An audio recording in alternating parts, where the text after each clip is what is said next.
যাক, এতদিনে আপদ বিদেয় হয়েছে। তা যা বলেছো বাবা, 8 মাস জ্বালিয়ে খেয়েছিল একেবারে। এটার কি খুব দরকার ছিল? মেয়েটা তোর সন্তানের মা হতে চলেছিল, তোর বিয়ে করা বউ ছিল।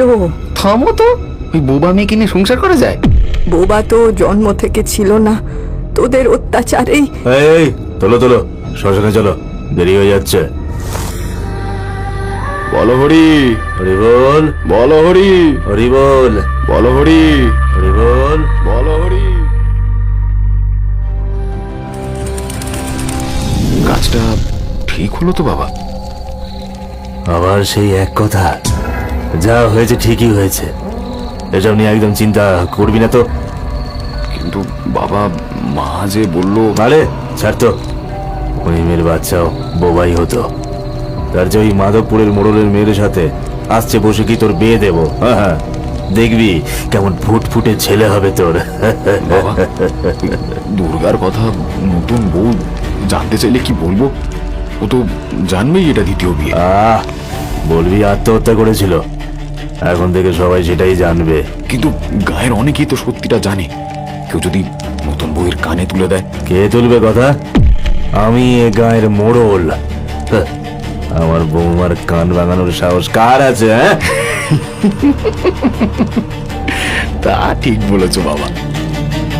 কথা শেষ করে দুর্গার দাউ দাউ করে জ্বলতে থাকা চিতার দিকে তাকায় দুজনে। চিতার আগুনটা আচমকাই ছোট হতে হতে নিভে গেল একেবারে। ধীরে ধীরে স্পষ্ট হয়ে উঠছে তার হাত, পা, মুখ, মাথা, এমনকি লম্বা চুলের রাশি। এই যে দুর্গা, হঠাৎ অভিশাপ দেওয়ার ভঙ্গিতে ডান হাতের তর্জনী তুলে ধরল সে। মরবি, সব মরবি, নির্বংশ হবি। বলতে বলতে হাওয়ায় মিলিয়ে গেল সে, আর দৃশ্যের সাক্ষী হয়ে রইল শুধু দুজন, মোড়ল আর তার ছেলে। এরপর দুর্গা সেই আধপুরা দেহ নদীর জলে ভাসিয়ে কোনো মতে পালিয়ে এসেছিল দুজন। পাহাড়পুর গ্রামের মোড়ল বিষ্ণু নারায়ণের একমাত্র ছেলে ভিদু প্রসাদ দ্বিতীয়বার বিয়ে করে নতুন বউ মিতুকে নিয়ে ঘরে ঢুকছে। এবারে আর কোনো ভুল করেনি সে, খুব ভালো করে খোঁজ খবর নিয়ে তবে এগিয়েছে। একটা বোবা মেয়ের সাথে কতদিনই বা কাটানো যায়। দরজায় তার মা কানুনবালা নতুন বউকে বরণ করে আঁচল থেকে চাবির গোছা খুলে নতুন বউয়ের হাতে দিয়ে বললেন, এই সংসারের হাল এখন থেকে তুমি ধরবে, অন্যায়ের সাথে আপোষ করবে না কখনো। এ পাপের সংসারে কতদিন টিকতে পারো দেখো। পাপের সংসার মানে? ও কিছু না, এই তোমার ভাষণ বন্ধ করো, ঘরে ঢুকতে দাও আমাদের। হ্যাঁ হ্যাঁ, এসো এসো, ঘরে এসো।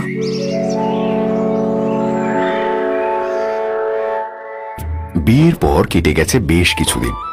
সংসার একা হাতেই সামলাচ্ছে মিতু, যদিও প্রচুর চাকর বাকর থাকায় তাকে তেমন কাজ করতে হয় না। একদিন সন্ধেবেলা বাড়ির কাজের লোক পদ্ম তার চুল বেঁধে দিচ্ছিল। কি সুন্দর চুল গো তোমার নতুন বউ, আমাদের এই পাহাড়পুরের জল হাওয়ায় আরো সুন্দর হয়ে উঠবে দেখো। মা কোথায় গো পদ্ম দিদি? তিনি আর ঘর থেকে বেরই হন না আমার আসার পর। আমার মনে হয় উনি আমাকে পছন্দ করেন না, তাই না? ও মা, পছন্দ করবে না কেন গো? খুব পছন্দ করে। আসলে ওই ঘটনার পর থেকে মা যেন কেমন হয়ে গেছেন। এই আমার চুল বাঁধা শেষ। ও নতুন বউ, দেখো দেখি কেমন লাগছে। ভালো হয়েছে পদ্ম দিদি। আচ্ছা, আমি তাহলে উঠি। হ্যাঁ, মেলা কাজ পড়ে আছে, রাতের রান্নাটাও চাপাতে হবে তো। ওমা গো, কি কাণ্ড! রাম রাম রাম রাম রাম রাম রাম রাম রাম রাম রাম রাম রাম রাম। কি হয়েছে পদ্ম দিদি, কি হয়েছে? দেখতে পাচ্ছ না পায়ের ছাপগুলো? সত্যি তো, কেউ যেন আলতা পায়ে ঘরে ঢুকেছিল, আবার বেরিয়েও গেছে। কিন্তু কে এসেছিল পদ্ম দিদি?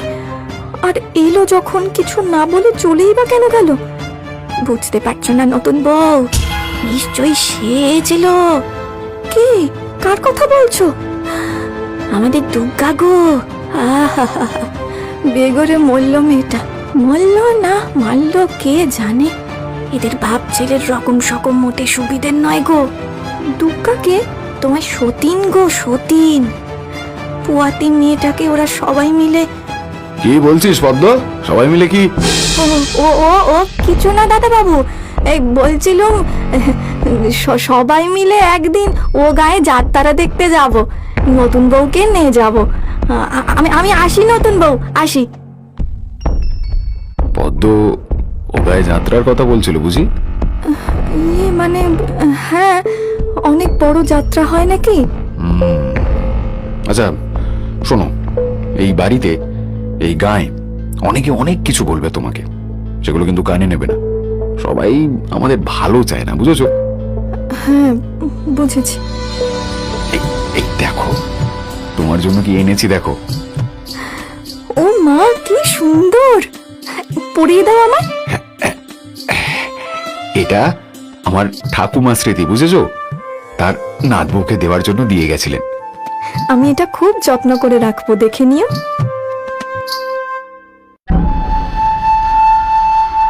সেদিন রাতে বিধু আর মিতু দুজনেই ঘুমিয়ে পড়েছিল তাড়াতাড়ি। হঠাৎ মাঝরাতে মিতু অনুভব করে কেউ যেন তার গলাটা চেপে ধরেছে আর চেনটা টেনে ছিঁড়ে নিতে চাইছে। চিৎকার করে ও উঠে বসে।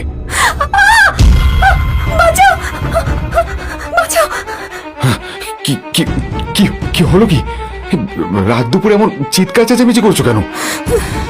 কি জানো, কি জানো, আমার আমার গলাটা চেপে ধরে চেনটা টেনে ছিঁড়ে নিতে চাইছিল। ধুর ধুর, যত সব বাজে স্বপ্ন দেখেছো, ঘুমিয়ে পড়ো। এই বলে বিধু ঘুমিয়ে পড়লেও মিতুর চোখে আর ঘুম আসে না।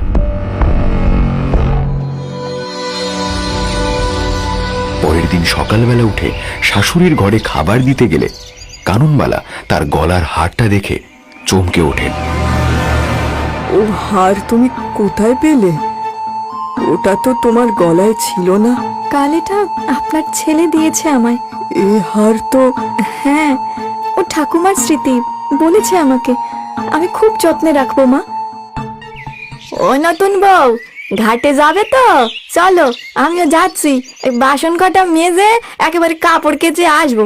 তুমিও স্নানটা সেরে আসবে কোন? হ্যাঁ হ্যাঁ পদ্ম দিদি, চলো। পদ্মকে সাথে করে মিতু বেরিয়ে গেল ঘর থেকে। কাননবালা দেবী নিজের মনেই বলতে লাগলেন, এ তুই কি করলি বিধু? ও হার যে দুর্গার বড় প্রিয় ছিল তার। শ্মশানে তার গলা থেকে হারটা খুলে নিয়ে নতুন বউকে দিলি। হায় হায় হায় হায় হায়।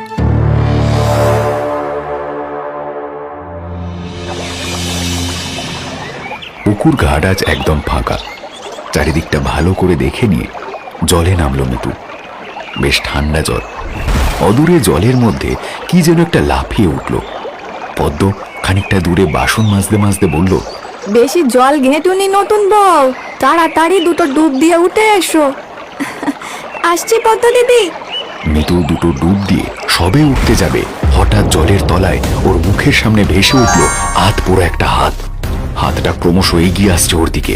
সাপের ছোবলের মতন সেই হাত হঠাৎ লাফিয়ে পড়ে মিতুর বুকের ওপর।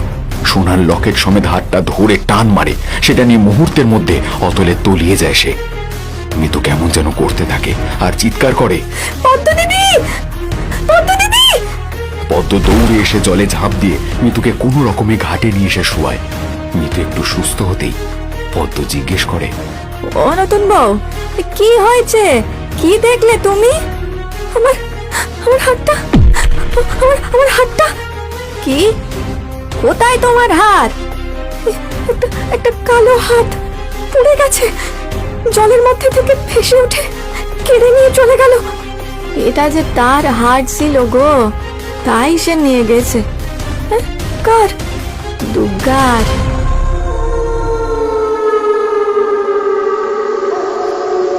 অত দামি হারটা হারিয়ে আবার নাটক হচ্ছে? কত দাম জানো ওই হারের? আমি মিথ্যে কথা বলছি না, বিশ্বাস করো। সত্যি একটা পোড়া হাত। এই চুপ করো তো, ওটা আমার ঠাকুমার শেষ স্মৃতি।